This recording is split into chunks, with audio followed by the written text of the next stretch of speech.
YouTube Shorts acts in a lot of ways like TikTok, has elements of Instagram. But unlike TikTok and Instagram, YouTube is a search engine. The number 2 search engine in the world is YouTube. Number 1 is Google, for people that can read, and number 2 is for people like me. Attention is the number 1 asset. God, I love New York, boy. Love you, thank you. Tons to talk about, a lot of opportunity, and like what's most fun for me when I speak is my speaking style is really based on of the moment. It's extremely contextual. There's 2 core things, maybe 3 core things I want to touch on here.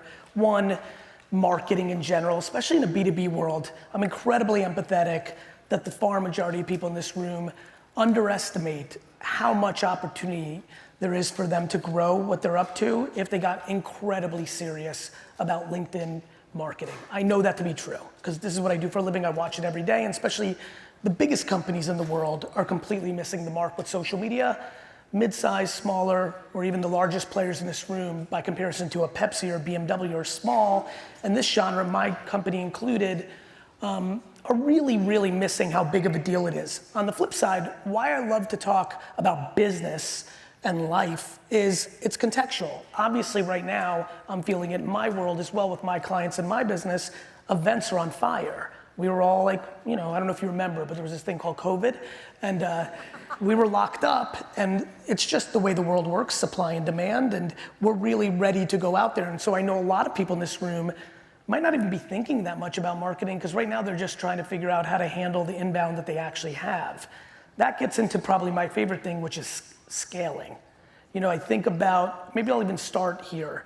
For the people that don't know anything about my story, I grew up in Edison, New Jersey, and my dad, let's go Edison. And my dad had a store in Springfield, New Jersey. Okay, good, 2 for that. This one will have less. And then in high school, my parents moved to Hunterdon County, New Jersey. Oh shit, I was wrong. So anyway, I grew up in Jersey, and my dad had a liquor store.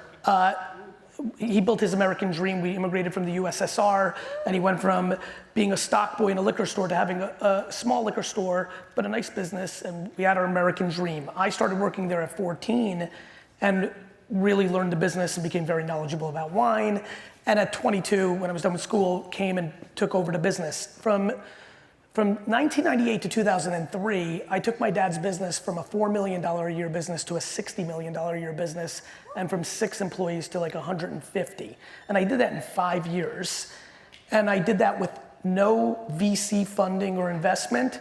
And my dad is Russian, which means we didn't even have a credit line, because his whole thesis was if you didn't have the money, you shouldn't buy it. We didn't even take credit cards until 1994. Not only did he think that, he thought you shouldn't do that either.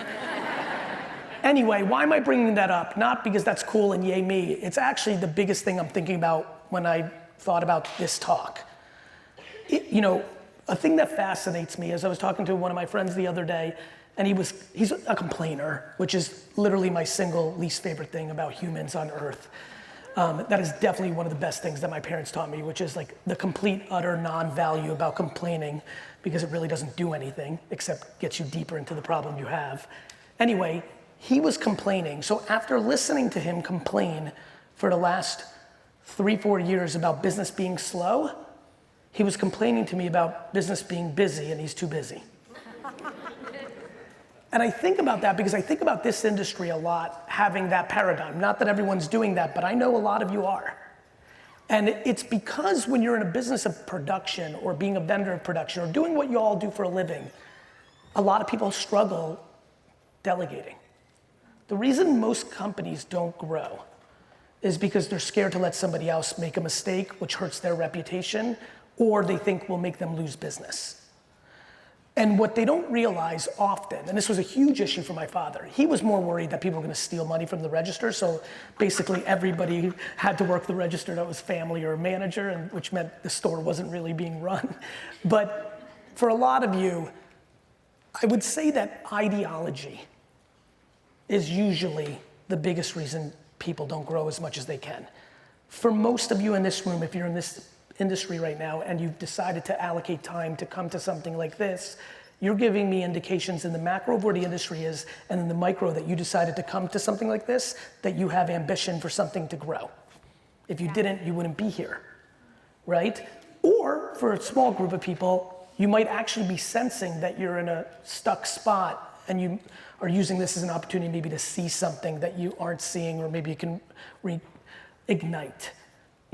Listen, I'm incredibly bullish events. I throw something called VCon, which is from my V friends. Thank you. You know, that's a $10 million production. So I went from not knowing any of this stuff to like, Jesus, the shit you do is intense and I have a lot of respect. I really want to talk about this for 2 more minutes and I'm gonna move on. I couldn't be more fascinated by people in growth moments, which is 100% what's happening in the macro in this industry right now without knowing everybody's individual business. In the 2 crucial mistakes that the majority of this room is gonna do, which won't allow them to double their business in the next 3 years, which should be on the table for most of you. Actually, this is a better question. How many people by show of hands would be open to doubling their business in the next 3 years? Let me just look. Who doesn't want to? Raise your hand, because that's real. Okay, good. All right, so it seems like most of you want to. There's literally only 2 things that are stopping you. 1, your ideology, which is actually, believe it or not, stick with me here, it's wrapped up in your ego. You enjoy the thought that you do it better than anyone else, which is why you're actually not delegating. You literally don't even see it. It's in your subconscious that there's this insecurity, because by the way, that's what ego is. Ego is just insecurity with some makeup on. Your insecurity that somebody might actually do what you love doing and you feel that you're good at better than you do it. Or your pride in your craft, which is absolutely blended with your deep love of your clients and wanting to deliver for them. These are things that are intermixed. You can absolutely want to deliver an incredible product, build a great reputation. Most of you built something on the fact of doing it yourself. It went well, they recommended. I don't know if you guys can see this. I get the goosebumps on this one because I come from this. I watched what my father was doing every day and I understood, but I understood how much that didn't allow us to grow. If you were stocking the shelves and ringing up the person at the register and buying the stuff, you weren't growing. Too many of you, if not all of you, how many people here own their business? Raise your hands.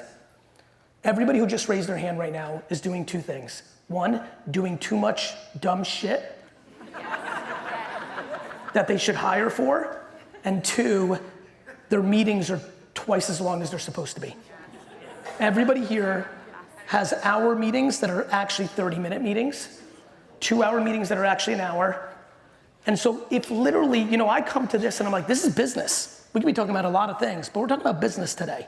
It is incredibly obvious to me in service production, event businesses that this is the poison. The other poison is you want as much profit as possible to buy shit and not reinvest it in your business. Most of you are crying about too much business, and the answer is to hire people, but you don't want to hire people because you want the profit to buy a watch. So, I kind of weirdly feel like I should leave now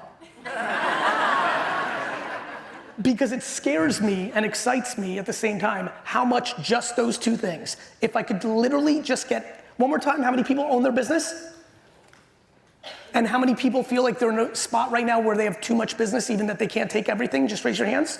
Too much business? Oh, this is good. One more time, because I made some assumptions and now I'm getting excited because it gets me to talk about something else.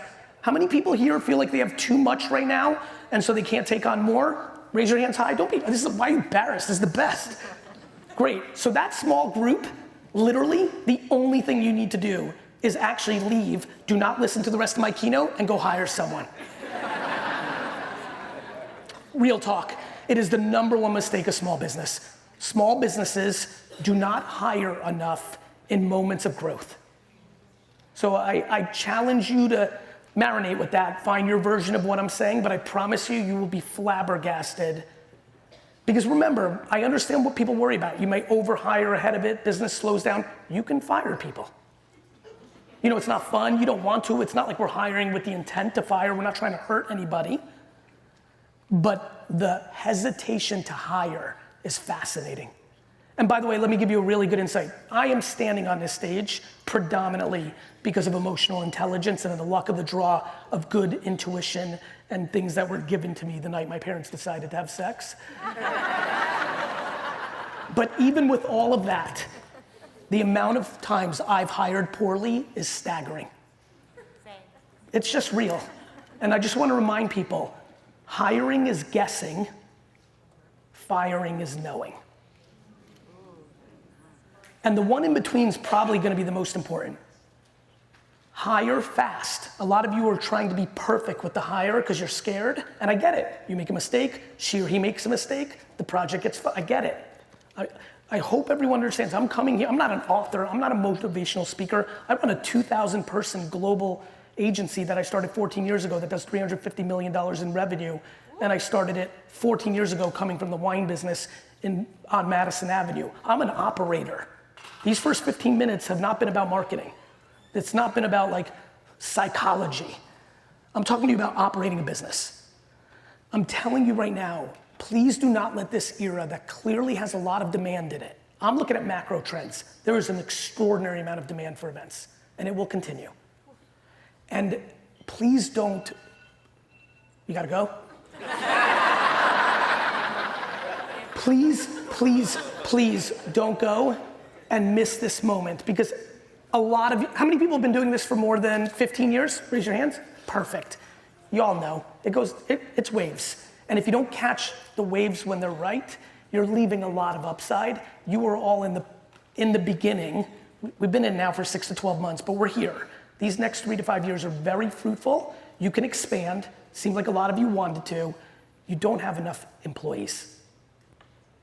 I'm telling you, you don't. And here's a big one. This is very important and will really help a lot of you.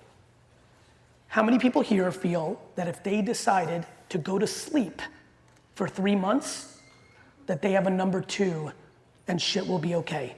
Raise your hands. Let's clap it up for these 11 people.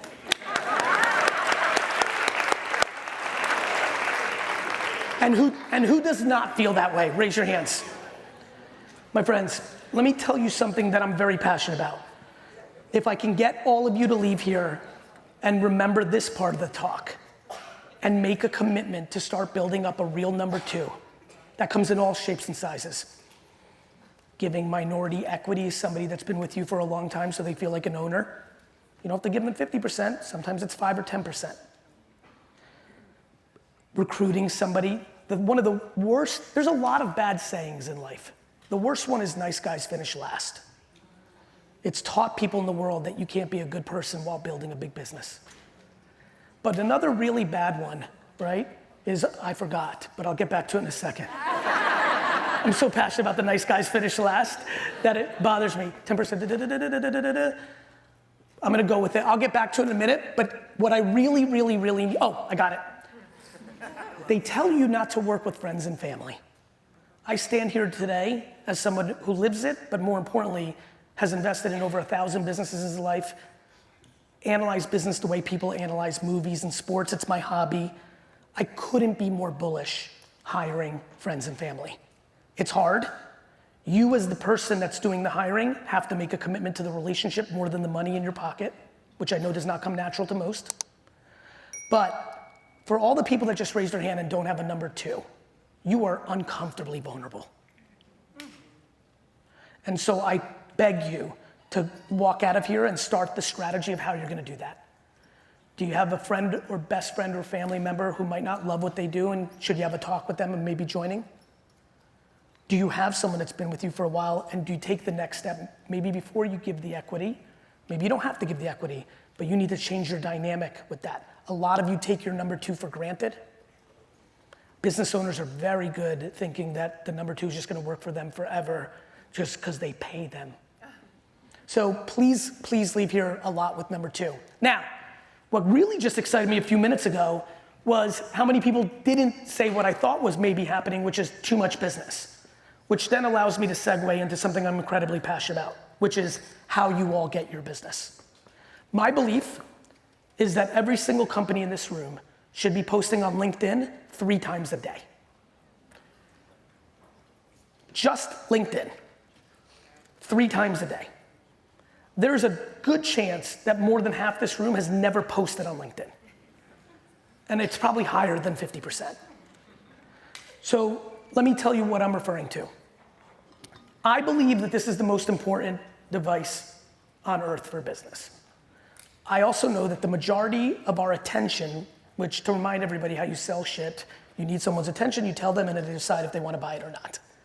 That for every person in this room, the only currency that they need to be chasing on a day-to-day basis is the attention of potential decision makers for their business.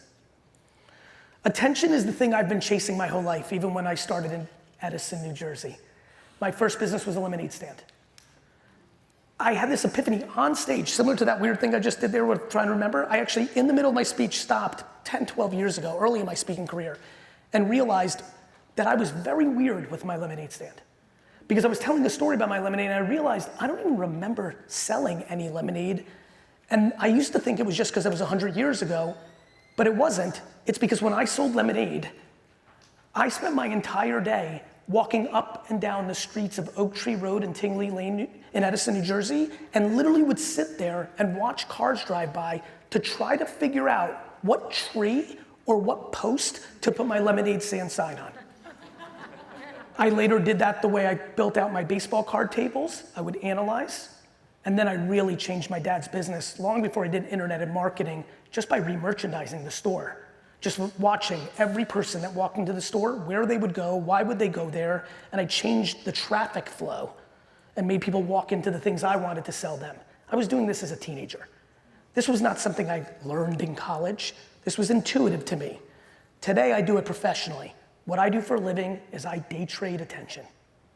Every day I wake up and I think about what on social media organically can reach people, what can reach people on social media with paid media. For my biggest clients, I convince them and push them to understand why the Super Bowl is the only television ad that's good, because all of you want to watch that commercial.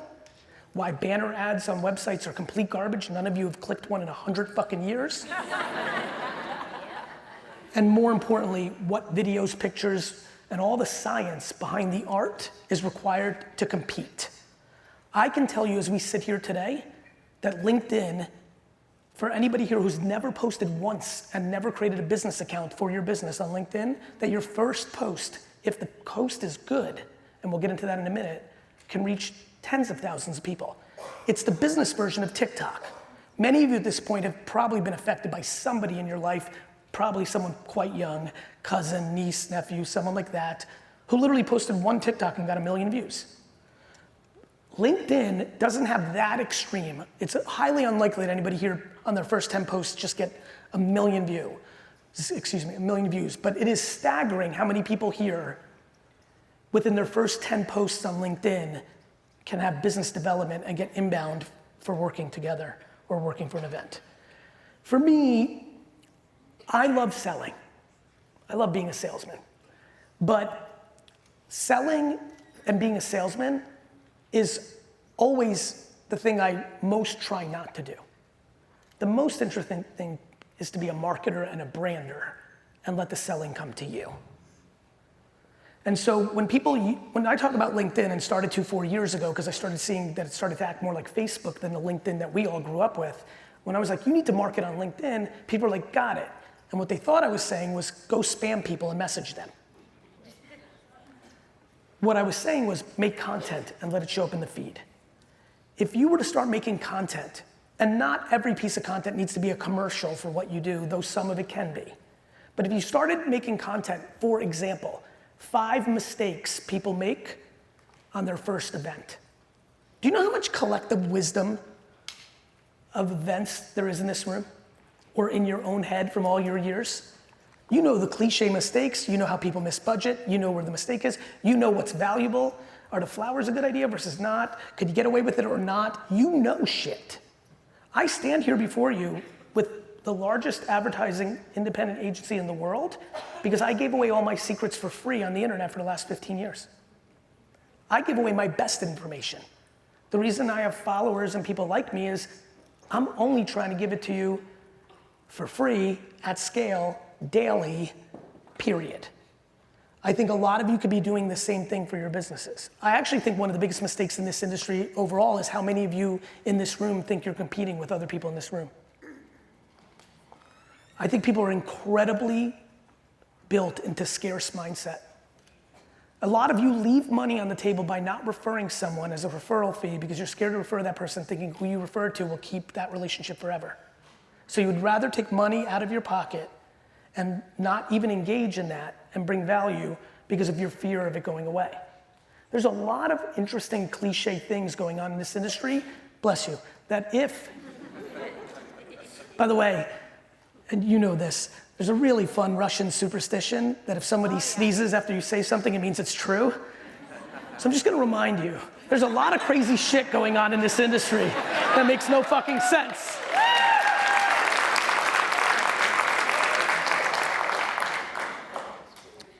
It's really true. Can I just say the Pravda, exactly, exactly. Yeah. So listen, I really think there's some fun stuff to talk about, which is why I chose to do this talk. I feel like I had something to say. Here's what I have to say. You're going into a half a decade of growth and you need to be on more offense. Do not, don't put yourself in a bad position, but remember, hiring employees, though you don't want to, it's not like you have a sunk cost, right? You can get out of it if you got caught. Make sure you realize how much of your non-growing is not that you're a perfectionist and want it awesome for your client. It's that you are insecure and egotistical and don't want other people doing shit. Of course people are gonna do it different than you. There's not one person at VaynerMedia of my 2,000 employees that does anything every day the way I would have done it. It's called being a company. It's called being a company. Now, by the way, this is why I asked the questions if you don't want to grow, you're more than welcome to have a project. You're more than welcome to have your thing.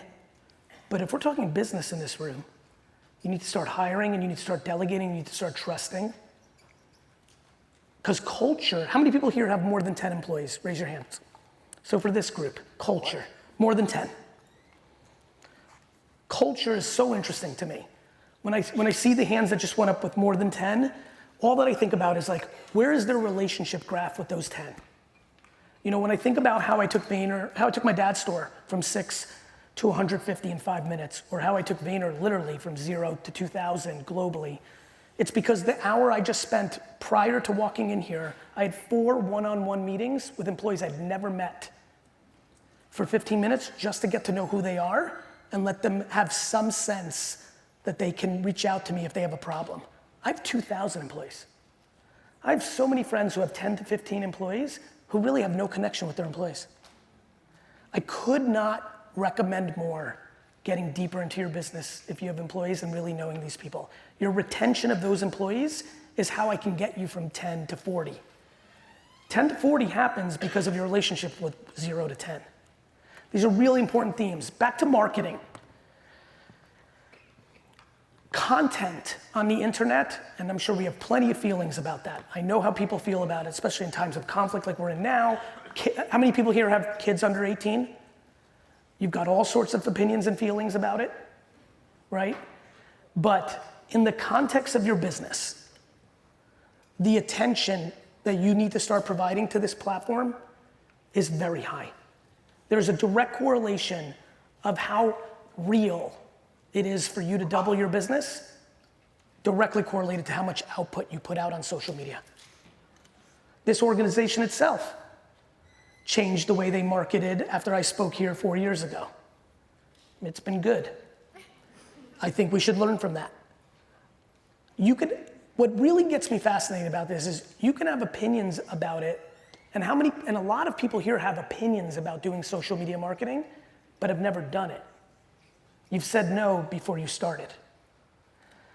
I promise you that if you focus on 2 specific platforms in the short term, in my opinion, for this industry, LinkedIn number 1, YouTube Shorts number 2.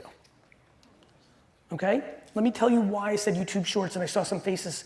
YouTube Shorts acts in a lot of ways like TikTok, has elements of Instagram, but unlike TikTok and Instagram, YouTube is a search engine. The number 2 search engine in the world is YouTube. Number 1 is Google, for people that can read, and number 2 is for people like me. When I'm really researching, if I'm going deeper, now I'm using ChatGPT. I mean, AI makes search look like the yellow pages, but we'll get to that another time. But YouTube is the visual and the audio, and that's how I learn. If you were to put out content on LinkedIn and YouTube that was to help people that hire you without the expectation of them hiring you in the content you make, you will be flabbergasted how much your business can grow. Now, nobody got here by accident, so you put in work to be here. The problem is with social media is most people don't realize how much work it is, and when they've gone, they stop because it's real work. My point of view is that you waste 4 hours a day on dumb stuff anyway, and so if you reallocated 2 of those 4 hours to actually getting good at this, you could have the things you want. But that's just gonna be up to what you decide to do. It's kind of like getting into better physical health. It's not super complicated. You've got to get your protein ratios better than your sugar and carbs. Don't eat crap, go to the gym. Like, everybody here knows how to be in better physical shape, but it's hard. Same with this. But it is a remarkable time to be in the B2B industry, to have, when Facebook and Twitter were happening back when I was really going at it, it was tough to come to B2B conferences and know that they couldn't take advantage of it the way I could do with B2C, right? Nobody was crushing events, doing hardcore Twitter and Facebook in 2012, 13, 14. LinkedIn is a monster. The consumption is huge, and people are discovering businesses to do business with heavy. Not to mention, how many people here have specific targets? Meaning, there are specific companies or specific events that you would like to start servicing. Raise your hands. Epic. So, LinkedIn, do you know that I run ads against employees of companies I want to do business with and have a stunning hit rate on it? The fact that you can run ads, meaning you make a piece of content, it goes organic and you see that it does well, and then you could take it and add money to it and spend $500, $200, $300 to run against targeting employees of the hands that you just raised, that is staggering. And before you ask me how, let me tell you how you do everything. There's a website. I'll spell it out for you. G-O-O-G.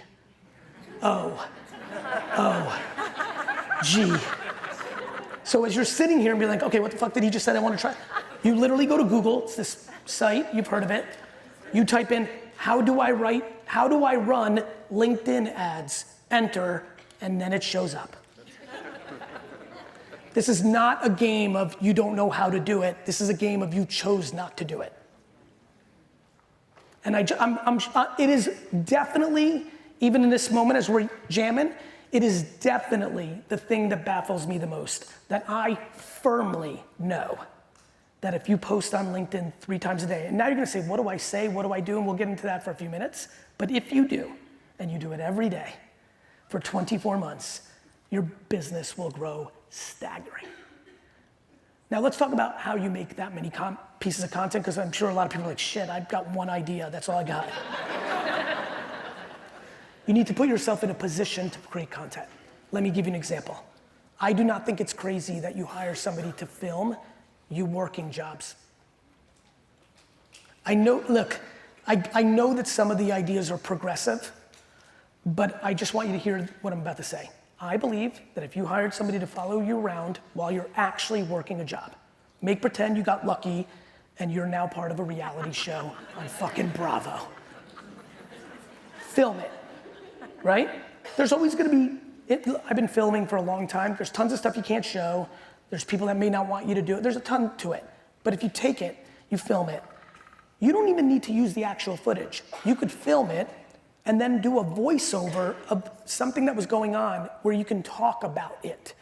You could be like fixing something, film, and then you can make a video about why you can't go with fake flowers and always have to go with real ones because of the financial.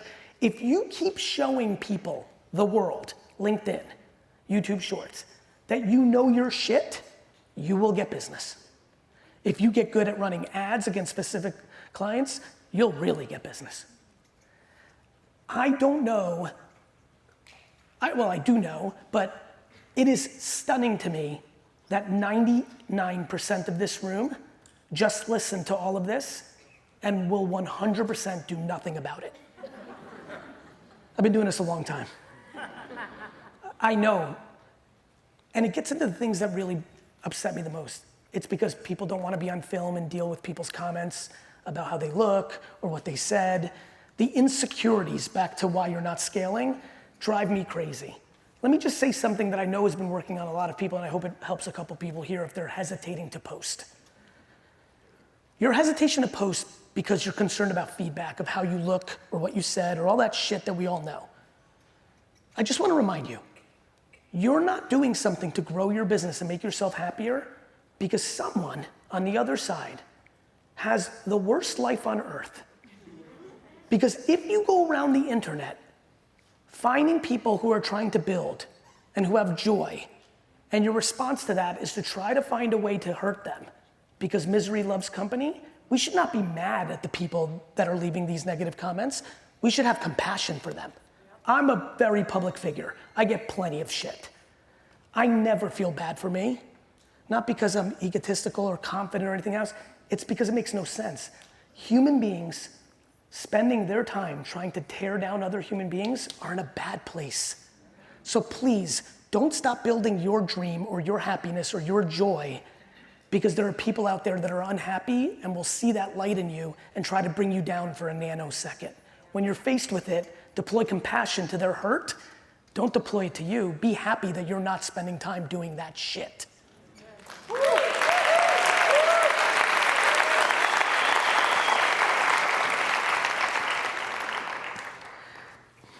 I think we should do Q&A. I don't really, I've so much, but the pillars are there. I think most of this is business strategy and content. The content thing is a humongous hole.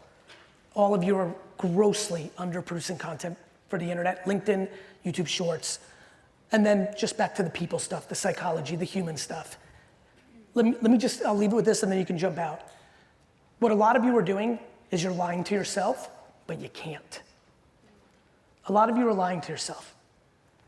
You need to really leave this talk and understand some of the things we talked about that's stopping your growth. Here's a good one.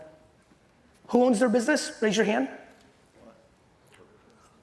100% of the problems you have in your business is your fault.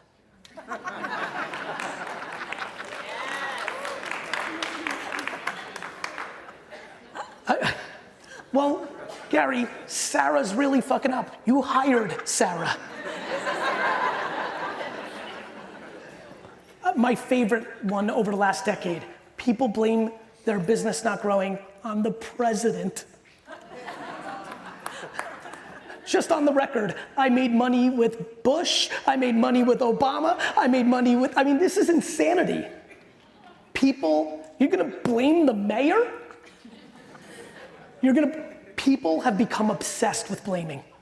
100% of the problems in your business are your fault. 100. Boy. Yep. You made every decision. It's not your mommy's fault. It's not your dad. It's definitely not your competition. What do you want them to do, lose to you? 100% is your fault. And once you understand what that actually means, life gets good. The second you understand that you can do anything. You can close up shop and start a new business. You can move to Sweden. You can do anything. But you can't if you think somebody else is in control. Love you. Thank you.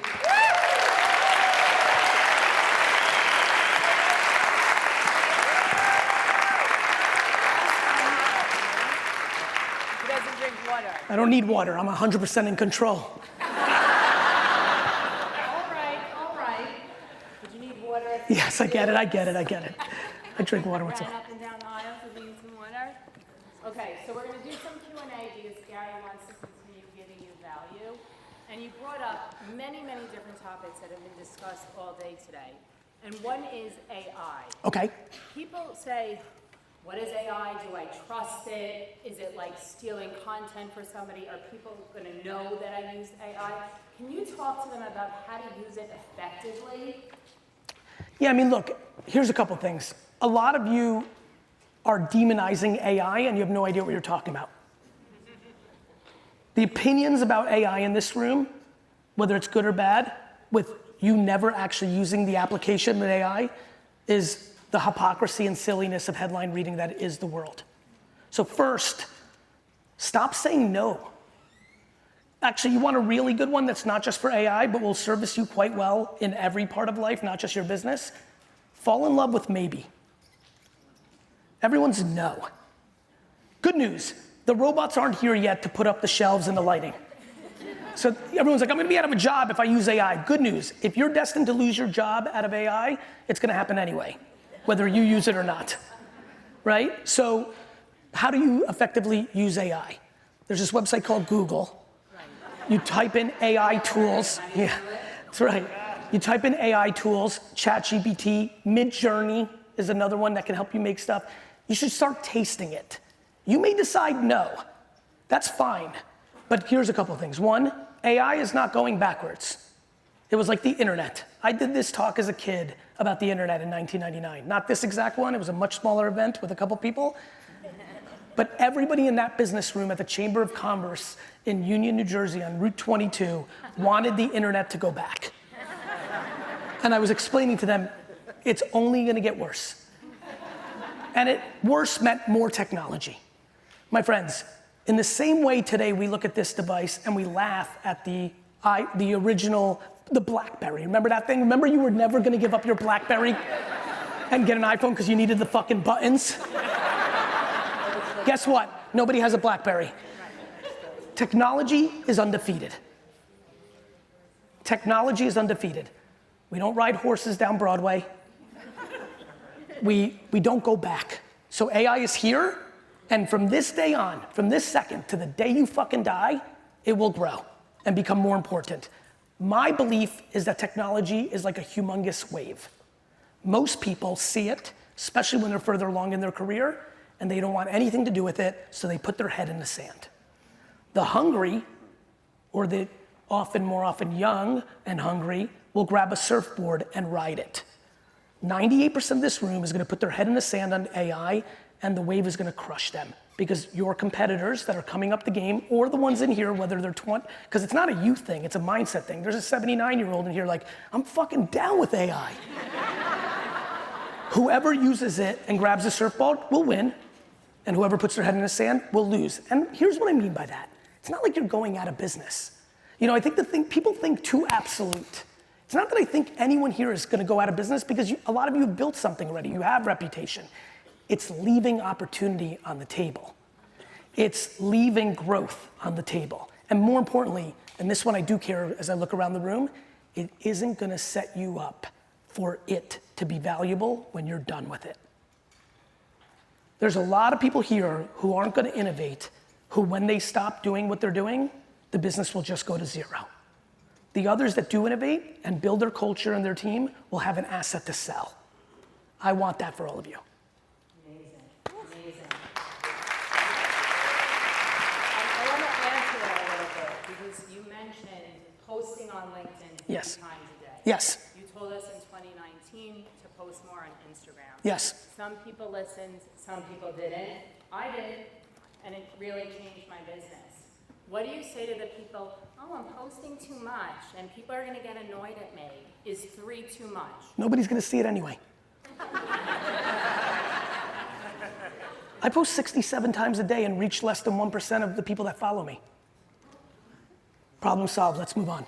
Right, but also you mentioned like, don't be afraid. Stop saying, I don't wanna try it, I can't do it, just do it.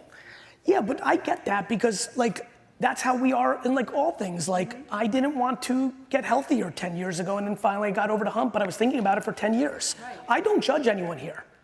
No judgment. I'm just telling you what will happen. It'll be good. You're not my sister, I don't give a fuck if you do it. If I come back here in 3 years and you're all like, we're out of business, we didn't listen, I'm like, sorry. So, you know, this is how, not why, this is how from 2009 to 2023, or I'm sorry, 2006 to 2023, over the last 17 years of me talking on the internet, why I got more into mindset, because after about 6 or 7 years of just telling the world what to do and realizing nobody did it, it became more clear to me that this wasn't about you not knowing what to do. That's where the Google joke comes from.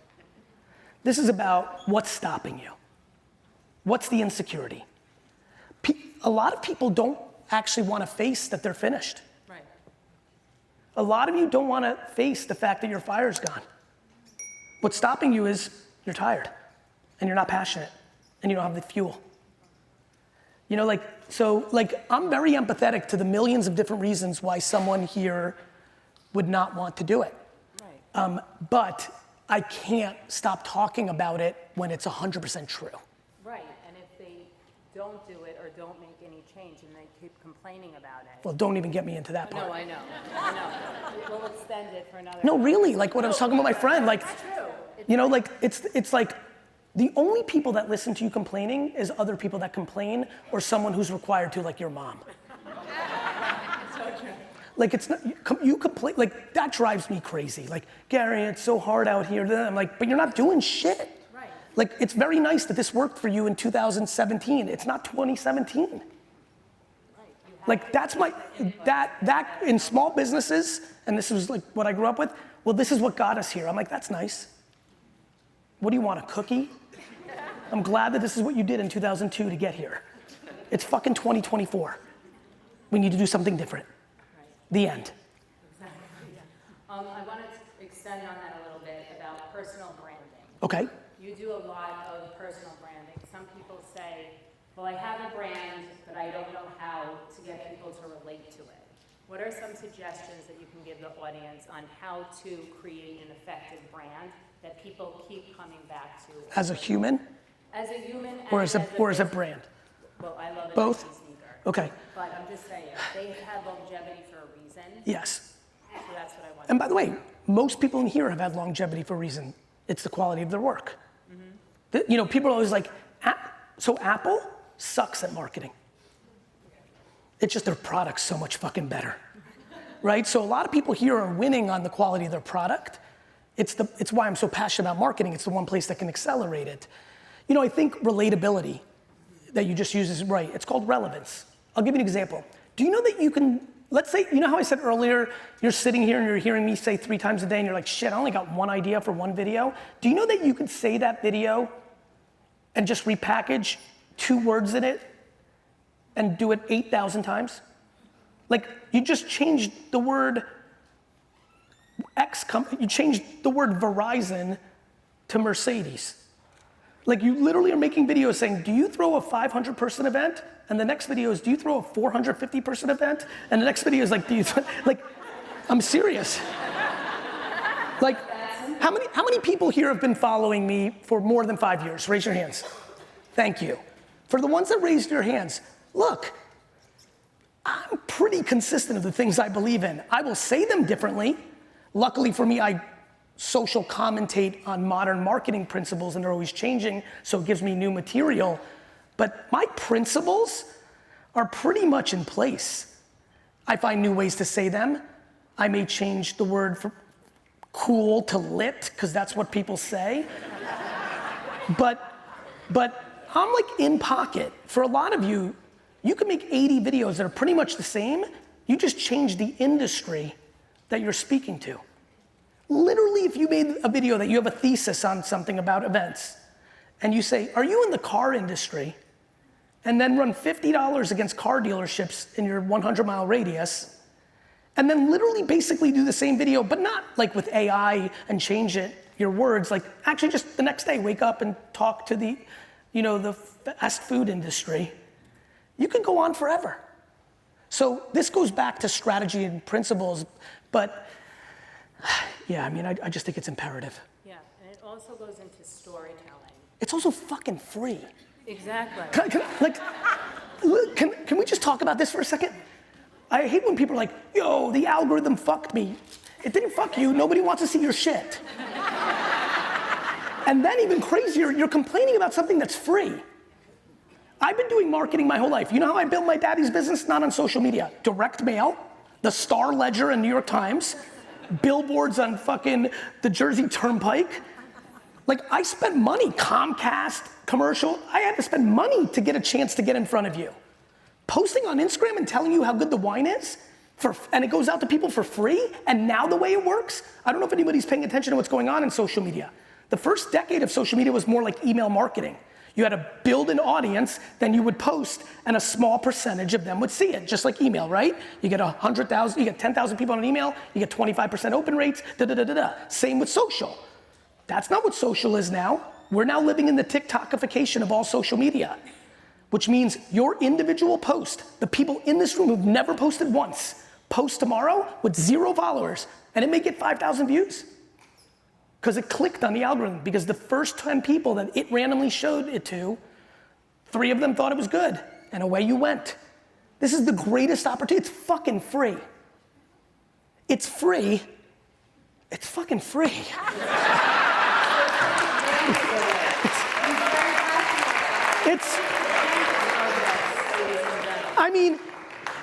It's free. I mean, like, I was like backstage getting ready. I got pumped because you were doing 50% off for next year. I'm like, oh shit, maybe I should do that. That was only 50% off. This shit's fucking free. Let's still get your tickets. I don't know, I'm sure if you were following Gary, you noticed he just produced 2 major events. Why don't you talk about that? Because I'm sure you've learned a lot. So what you're seeing up there is when I started VaynerMedia, my marketing company was with real purpose, that I was gonna buy businesses in the future and run them through my marketing machine. If you think about private equity, if you know anything about private equity, you would buy companies and you run it more efficiently and then you flip it. My observation was those companies were not buying companies and growing the shit out of it. I just did that for my father, and I just felt like that's what I'm about. That's the whole, by the way, I touched on the marketing and the culture and infrastructure of your companies today. Like, I basically talked about how I would grow your business in the 2 main areas that you can grow business. So I'm good at that, I like that, I'm still on that mission. But along the way, I started some other companies. We started Resi inside of VaynerMedia a long time ago. I know a lot of you have used that. We sold that to Amex. I started a wine brand called Empathy Wines, direct to consumer. We sold that to Constellation. This is my big one. So this is my Sesame Street meets Pokemon. Like my Marvel. I've created this whole universe of 250 characters to talk about the things I care about. Like, that's Gratitude Gorilla, right? Like, back to why I don't complain, there are 736 million people on Earth that do not have access to clean water. I'm on the board of Charity Water. There are 736 million, 10% of our Earth, in places like Africa and parts of Asia and India, do not have access, cannot get to clean water in 24 hours. And you're complaining about your Wi-Fi speed? We do not have gratitude at all. I'm sure the life and world events that are going on right now reset people a little bit into their gratitude. We just do not have gratitude. So anyway, all the shit I care about, I realize that I'm just one man, and I've done a good job, and I built a big platform, but I'm not gonna reach all 8 billion people on Earth. But Disney has, but Marvel has. So I'm building this. So I launched this in NFT land. Obviously, a lot of you know, if you're paying attention to business and the world, the NFT thing went crazy. In the hype of the NFT thing going crazy, started making videos that 99% of these NFTs were gonna go to 0, because it reminded me of other cycles like Beanie Babies or the stock market in 1999 or trading cards in the 90s.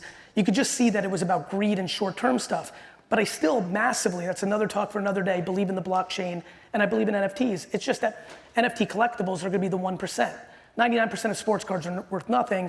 Michael Jordan's rookie card is. 99% of art is worth nothing. Andy Warhol's is. So that's where people got caught up, if you want a quick lesson of what happened in NFT land. But for me, I knew that VeeFriends, I could launch on NFT form. But I was scared to just make it a collectible because of what I saw.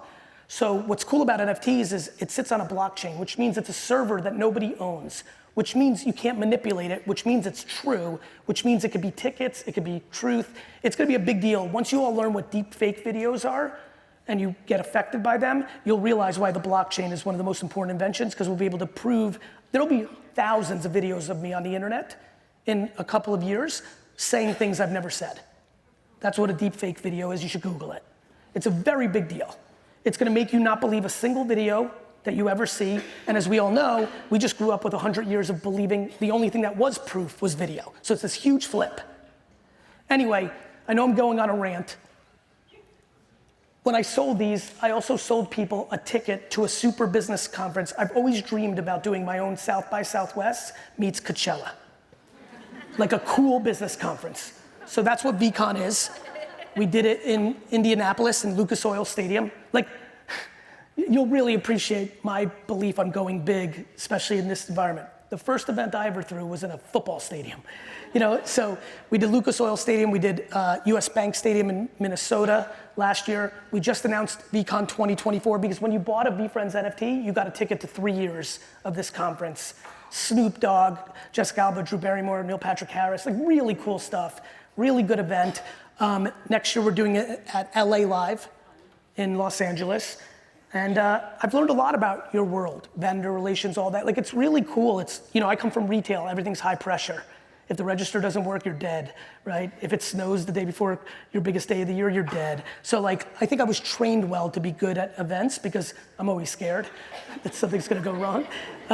But it gives me a lot of compassion and empathy and real respect for this room. And I really genuinely hope that people heard me on some of the psychology stuff of the way you're operating people or how to strategize your business, and equally, you've heard about the social media thing for long enough.